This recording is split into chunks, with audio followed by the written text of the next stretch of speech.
Who's that? Her name's Bonnie Parker. She's got more personality than 9 movie stars put together.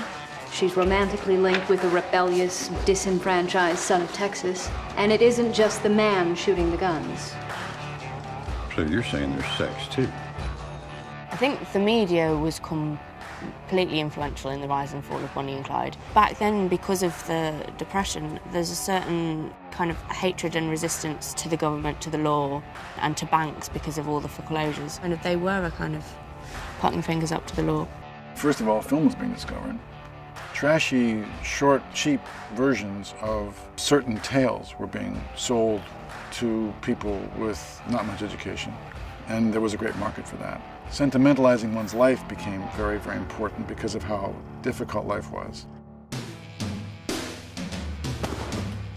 This was the early days of tabloid journalism, where people did not want to be reading about the depressing things that were happening in the world, and they would much rather read about Bonnie and Clyde and look at pictures of them in the newspaper. And it was the first time a woman had become a criminal in this way in America, and the public went wild. But you cut out the most interesting part. A woman used a shotgun in a strong-arm robbery, and I get a quarter of a column on page 12, and I can't even use her name? Once the papers caught wind that Bonnie was involved, a female was involved in robbing, they blew the story up. The media really helped with the rise and the fall in both aspects.